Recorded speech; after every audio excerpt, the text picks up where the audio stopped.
All right, so right now I'm joined by a Niagara region native, former Windsor Spitfire and two-time Memorial Cup champion. He was drafted to the Carolina Hurricanes in the fourth round of the 2010 entry draft. He played in their developmental system and even played 3 games for the Hurricanes in 5 seasons, but now he's been lighting it up overseas. Justin Shugg, welcome to the show, man.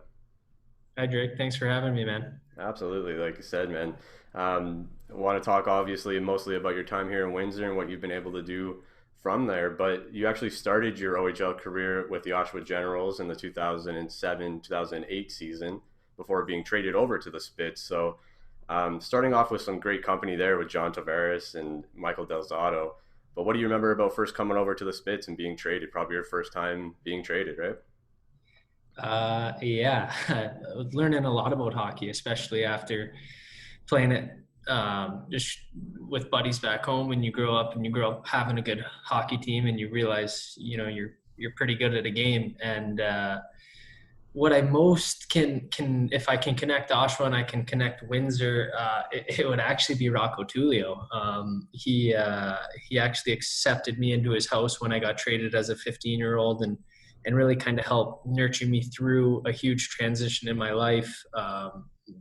Playing hockey, moving schools, meeting new guys, new city. It's a lot at 15, and I always got to thank Rocco for taking me in and helping me through those times. So it's kind of a funny transition at 15, because when I still come back to Windsor, I married a Windsor native, and every time I come back to Windsor, there's still that connection with Rocco. So it's a deep root to Oshawa and Windsor, where it all began for me, and I still connect with Rocco and the Oshawa Generals. So it's funny how that worked out. Yeah, that's really cool, man. Just the Windsor connection there, and probably going back to that time when you came here. It's like, okay, at least I know somebody. Obviously Rocco's a local guy, so small world. You always learn more and more about these little connections within the game, right? Yeah, the hockey world's it's truly a tiny place, man. Yeah, yeah. So as mentioned, though, you were an established junior and minor player before even coming into the Generals or the Spitfires organization. So I'm sure growing up, hockey was always a big influence for you.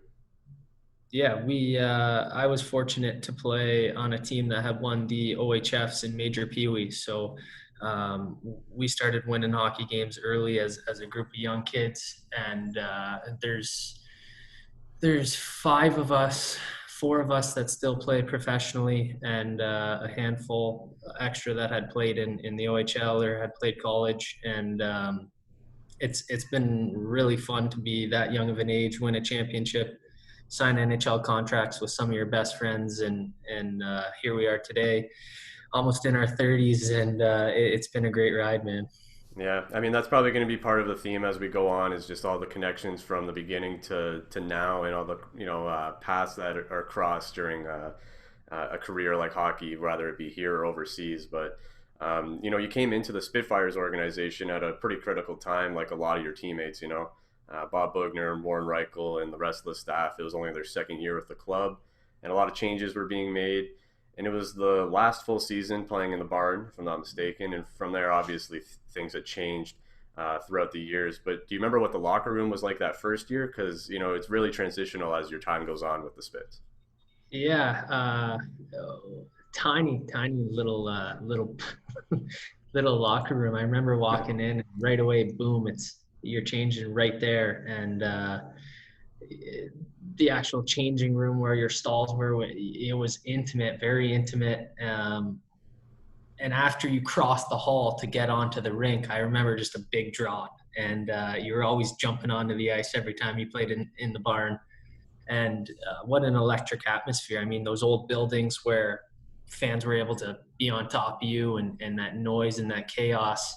Um, you know, at that time we had such a young, talented group, and we didn't really know what we had at the time, and we had a lot of success. And playing there and going downtown Windsor every day, I think it made us appreciate what we ended up having in Tecumseh so much more, because you go from call it a shithole, call it, piece of shit, or call it a hidden gem, whatever you want. But you end up going to something state of the art. You really respected the legacy and what we had left behind onto some new technologies at the WFCU. Yeah, I mean, a lot of the conflicting opinions when it comes to the barn and the new arena too. But those are always memories that I love to talk about. Even myself, remember going to games as a kid, and I'll never forget it. But I wish I could have, had that adult life. And like you said, just you guys were like celebrities going around downtown, I'm sure. Yeah, that bringing up the barn again. I remember it was when we first started doing the team warm-ups, and a team warm-up for our team. It was always together. It was always fun. It was always energetic. And that was a place before games where we'd warm up as a team. And as fans, you could see the boys warming up. And it was just a very intimate atmosphere at the barn.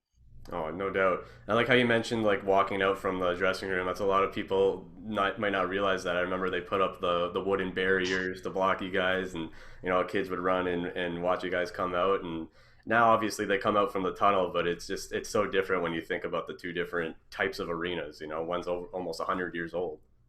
Yeah, different perspective for a player and especially a fan. Yeah, I know it's a hard thing to kind of grasp because, like you said, you guys are going from what could be called a shitbox to like the best top of the line arena at the time, and that's what you want. But then you have like the old school hockey atmosphere and mentality at the old arena that people still love. Yeah, yeah. Yeah. And you mentioned like timing with Bob Bugner, Warren Reichel, DJ Smith, Bob Jones. I mean, like, yeah, some people call it luck. Some people don't. I mean, obviously, you need some bounces on your side, and to learn from those guys after being that fresh out of a professional career and some good careers at that, you learn a lot at a young age from leaders like that. Yeah, I mean, like I said, I've talked about this topic a lot with a lot of different guys, and it just seems like all the pieces were starting to fit the puzzle, even back in when you first came in, right? That was kind of the beginning of the build, and even then there was great atmosphere and energy, like you mentioned. But even the next years, obviously, when all the magic starts to happen. I mean, you guys moved into WFCU, the team was even more stacked than before, and you guys just started clicking big times this season. Was that recognized among the players? I think early on we didn't know what to expect. I don't think anybody knew how good we were going to be. And then I always got to tip my cap to Ryan Ellis and Halsey, and Nemo and Henny. Like, those are four guys that were absolute junior studs. And I think Ellie's got some groundbreaking stats with Windsor over his career, where I don't know if he's franchise leader or what he is maybe for a D-man, but when you're able to play with skill and talent like those guys, I mean, when you get a core group like that and you can surround them with good people and trust and courage and that family-like feeling, you get a result that we obviously could show. And that's something that, again, that we've talked about with a lot of people, and really transpires what you're saying is just the depth that you guys had. You obviously have NHL stars, and then we have, like you said, just junior studs, people like yourself, like Scott Timmins, Dale Mitchell, who around here will always be names to remember, even if the whole hockey world might not know who they are. That's the Windsor Spitfires' pride, in my opinion. Yeah, yeah. Those are four names, but holy, we could go down the list of Yeah. guys that we really could talk about, and I'm sure every guy we could talk about for hours. Hmm. And everyone, I think, knew what they were good at, and the coaches were able to find everyone's best assets and bring them out. And I think that's what great coaches do, and that's what I learned from them. And yeah, maybe there's only 700 jobs in the NHL and not everyone made it, but it showed that we had the elite talent that Hmm. they became superstars in the NHL, right? So, you know what? Like, it's funny to actually think about how much talent we actually had. Oh yeah, big time. And then you guys are playing against some of the studs of the NHL nowadays. people don't realize you guys were beating Matt Duchene, you're beating Jamie Benn in the Memorial Cup and stuff like that too. Yeah, you can look down the list of you know what the CHL creates, and I think it's the best developmental league for the NHL in the world, and I think it shows Yeah. to the guys that are lighting up the NHL today. 100%. And needless to say, you guys had that crazy OHL playoff run the first year, crazy Mem Cup run the first year as well in '09. I heard about the pool tournament you guys had that kind of made everyone kind of relax after being down in the tourney. So I'm sure even just that first year before we get into the next is just amazing memories that you'll never forget. Yeah, I one of my fondest memories is when obviously we were down to um, Kitchener. No, that was the second That year. might have been the second year when you guys were Yeah. down Okay. 0-3 and come Okay. back. Yeah, I remember Yeah. that. Yeah. Not okay. So wrong year, but Yeah. the first year. Let me play this through my head. The first year we played London in the final, or in the Western Conference Yeah. final. Yeah, and no disrespect to Brampton, they had a great hockey club, but boy, like that was those were two stallions just fucking going at it, and what an elite level of talent in that series. And I really, I think as a player for me, it was the energy at the WFCU that was so exhilarating to play in front of. I mean, we all knew that we could win the series, and I think the feeling and the energy in the building was that we could win the series. And DJ he always cut film, and he was great. He was great at video, and he had showed Veroni and Kadri on the blue line, and they were chit chatting with each other, and they were kind of mucking it up and having a good time. And Smitty had put that on the video and basically said, "Hey, like boys, like they think it's going to be easy." And that was at home, and we ended up beating them that game, and then we ran the table after that. And that was just one little memory where I'm like, okay, like they think it's going to be easy, and then you know that fired me up as a player at the time, and it worked, and good feeling, man. Yeah, absolutely. I mean, that's what it's all about is just getting your players to buy into the cause, right? So obviously it worked. It worked for you guys, and I feel like you said, even the atmosphere at the WFCU Centre, it started at the barn and it carried over there. Then after that first year, it carried over into the next year as well. And of course, you guys do it again. Did you guys feel that going in? Was it like the whole off season wasn't even an off season? You're just riding on that, or Yeah, ride the wave. Yeah, we for me, I was injured in the first Memorial Cup. I broke my clavicle, and Reichs had called me in the summertime, and he's like, "You better get your fucking ass to Windsor so you can get in shape and make sure your arm's good." And it was my draft year, so I ended up going to Windsor early, and I spent most of my summer there rehabbing with Joey Garland, and yeah, no problems with my arm today. And for me, that feeling, yeah, just ride the wave and rode it right into the next year, where we actually had a worse regular season than the year before in terms of points. And it wasn't. I actually think we had a better hockey team, but we didn't show that during the regular season. And then it's just, yeah, it's funny how like that works, right? Like somebody could go back and label and say, okay, the first team was better than the second. I mean, I don't know which was better. We were both teams were good, built a little bit different, but yeah, you could definitely say that we rode the wave into the next year. yeah, it just again, it's this that time in Windsor was so magical from what I remember. It was recession, so we had tough times in the city, but those barn or even the WFCU games were packed, and that's what really kind of lifted the city up. And it's cool that obviously now you still have ties here in the city, not only from the team but through your marriage and stuff like that. So I'm sure you're keeping in touch with a lot of staff, players, and even just probably guys like from Joey Garland to Taylor Hall. Yeah, it's a lot of that organization is a phone call away or a text away, and when you're passionate about a game and someone else is, it's easy to reconnect with someone and see what they're doing. And it seems that most guys have ties back to the game, or are still playing the game. So, Yeah. they're easy phone calls to make. Yeah, that's for sure, man. Like, I heard you guys still have the group chat and stuff like that, and just keeping in touch. It's like high school buddies, probably, right? Yeah, like sometimes you never know who's going to put something in there, but Yeah, yeah, you wake up and you see the notification, and it's sometimes you're pissing your pants laughing, other times you're shaking your head, but yeah. no matter what it is, it always puts a smile on your face. That's really cool, man. Again, it's the stuff I love to talk about. Obviously, the reason why I want to reach out to you, but from there, you've had a successful career as well. Right off the bat, well, actually, you ended up wrapping up your OHL career with the Mississauga St. Michael's Majors. And then your pro career started in the A the next year. I had some stints in the ECHL as well. But from what you remember with all your experience, winning two OHL and Memorial Cup championships, and then going into pro, what was the transition like for you?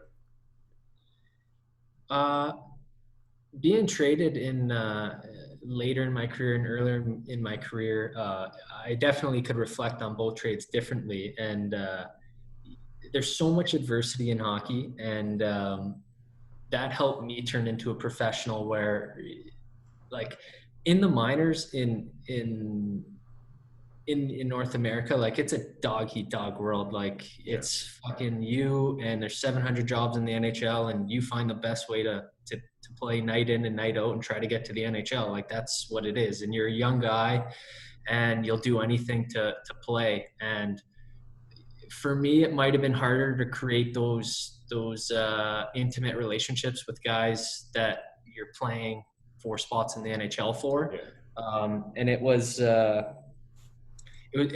difficult, right? To dissect between, is he my friend or is he my enemy? And I think that the American League or the minors will always struggle with that, until you have maybe an organization that takes the 50 jobs and somehow treats them as equal. I don't know. yeah. It's a tough one to do. But that's what they always say. It's the always hungry league. Like that's what it's pretty much there for. Yeah, always. Yeah. um, for me too, it's like I mean, fuck, I love hockey, and it's a job where it's, what did you do for me yesterday and what are you going to do for me today? Like, it's hard to, if you look at even NHL guys' careers, like, they're much shorter. I mean, I don't think there's as much like, guys aren't getting as long of deals, and like, there's salary cap is so important. And maybe from the 80s, 90s, maybe even boogies, mid 2000s, like, Yeah. guys were treated a little bit differently, where now with analytics and more so, there's so many different ways to get judged as a hockey player, instead of just two eyeballs watching you and see what you can do. There's so much technology in the game now, Yeah. uh, that I think in my early stages of coming into the American League, analytics were being used, but nobody knew what the repercussions or how they were actually going to affect a team. Is there going to be enough courage in the locker room if you have X amount of these guys with these types of stats? Like, I'm sure still today for GMs, when you look through some of these stat sheets after a game that can be 100 pages long, there's so much information out there. And how do you fucking dissect it all? I don't know. Yeah, that's the crazy thing is it just in 5, 10 years, the atmosphere, the mentality, the culture, and like you said, just the way that the game's kind of looked at is certainly changed at least a bit, right? So it's crazy how technology has been developing in the last couple of years. Yeah, and to go back to my early playing days in the American League or even in the OHL, like, fuck, I played against some tough customers. I mean, I was never a tough Yeah, customer. Like, I never dropped the mitts enough to know what it's like to be a guy like that. But always the best fucking guys on the team. Like, they would do anything for everybody. Big teddy bears at heart, and you don't see those guys playing the game as much anymore.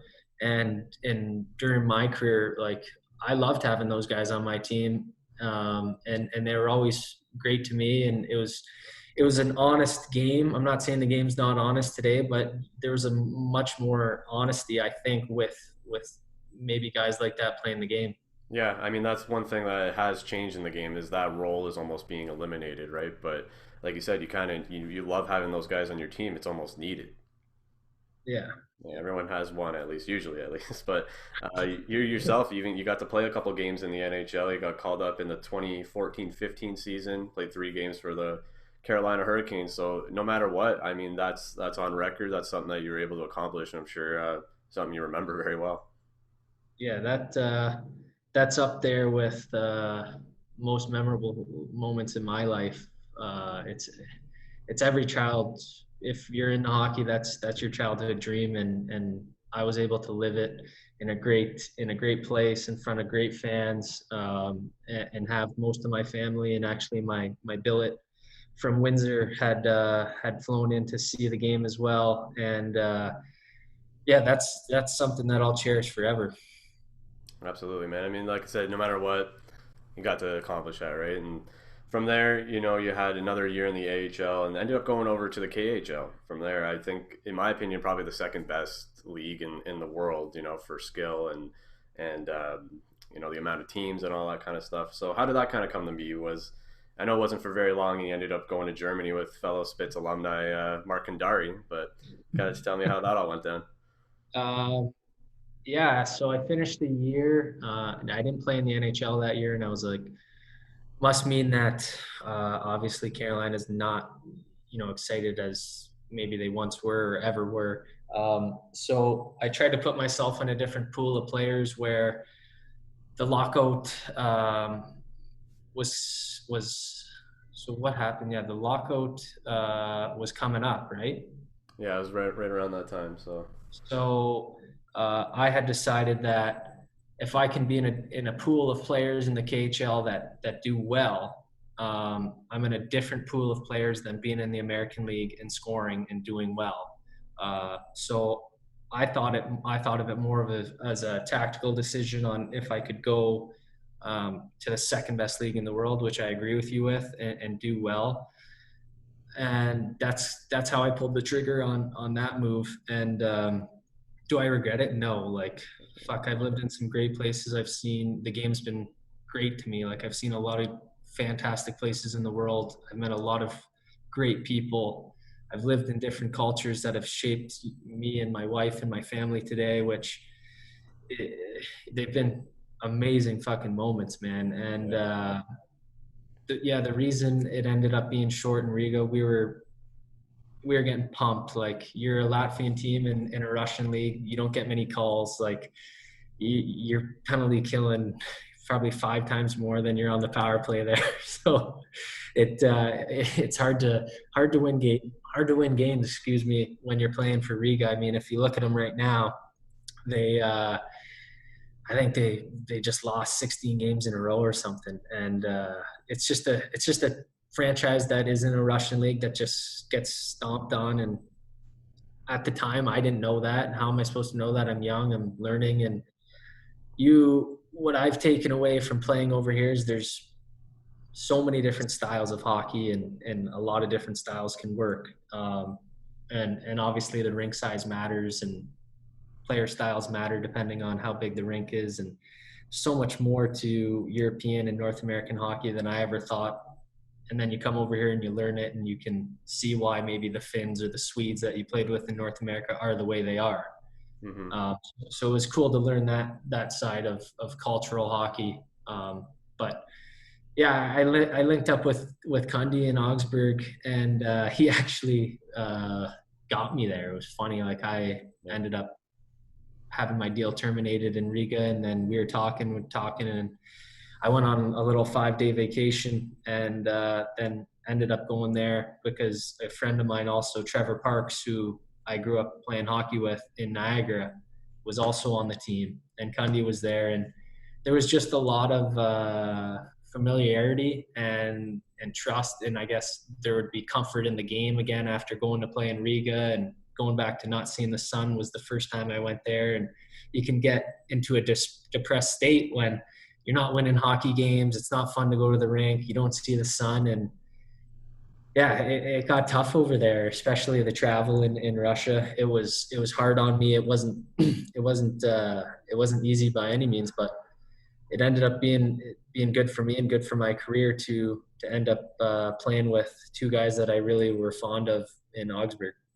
Yeah, that's really cool, man. Again, because that's we were talking about the connections back at the beginning, and just being able to live life through the game. You know, you got to travel, yet alone, you know, playing in Latvia through the KHL, you're traveling all around Russia and all in Asia and all the different continents, right? So you get to see the world, and you get to cross paths with a lot of people. Just looking at, I think it's the Munich team. You get played with John Mitchell and a bunch of Canadian guys. You're always crossing paths, and then again meeting foreign players and seeing that aspect. Like I'm sure that there's players over there that people over here have never heard of, but are superstars in the game, right?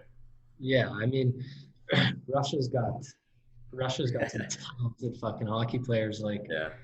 Oh you yeah. know, that's a good hockey league, and you know, the propaganda between U.S. and Russia. I think it's a funny fucking thing. Yeah. Like Russians are saying Americans are the worst and this and that, and then Americans are saying the same shit about Russians, but they're two powerhouses. And I think what I learned was it's funny what the media can portray about each country after living and seeing both. Yeah. Um, so that was a pretty funny connection to make. But you're right. I mean, going back to it's a tiny world. You end up playing with guys like Matt Stajan, who played 1,000 games in the NHL, and you play a season with him, and you can learn so much from him.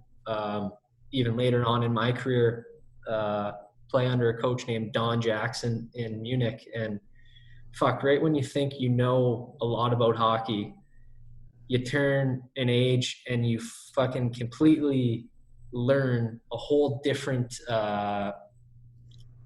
it's like a whole different like realm of how to play the game.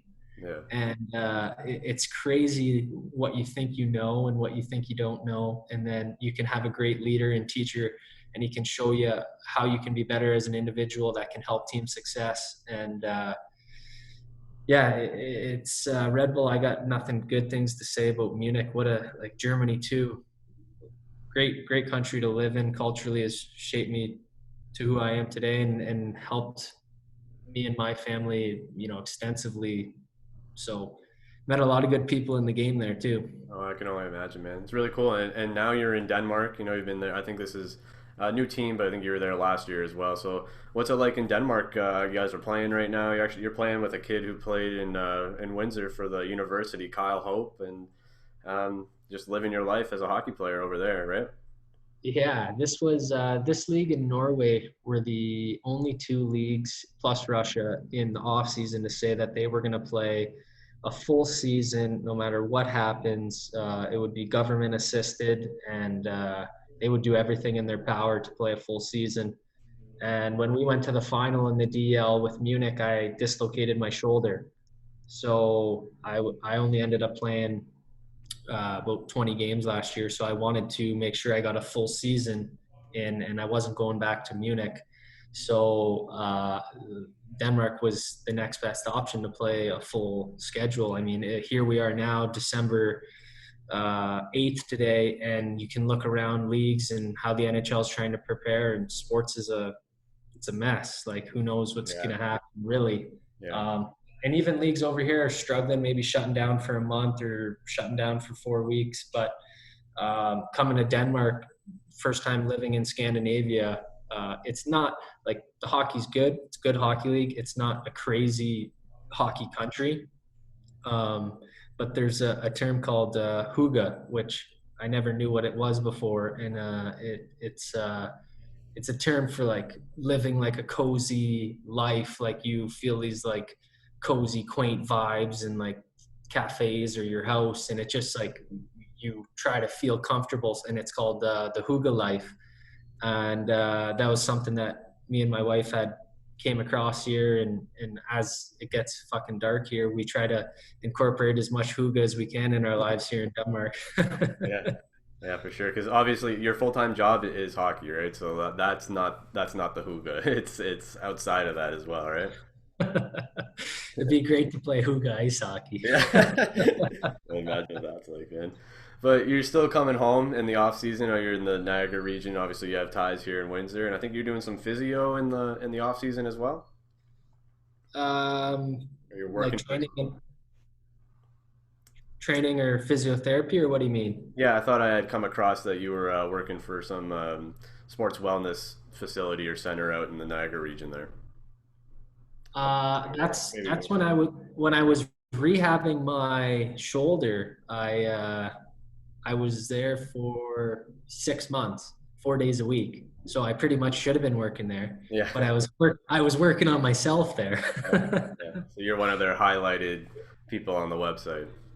Yeah, the owner Jeffrey Aird, really good friend of mine. He's helped me throughout my whole career. Whether there's an injury here, injury there, he's always somebody that I can call and lean on and get good medical advice and good medical treatment from. Yeah. So just like a lot of the other Windsor Spitfires who have, been on that team with you, a lot of them went to the NHL. A lot of them are playing overseas and coaching even. But being overseas, coming home back to Canada in the off season, and again, just living your life through the game of hockey. It's pretty cool, man. And I really appreciate you taking the time to do this. Yeah, thank you, man. Had a great time with you. Thanks, man. That was perfect. So I'm just gonna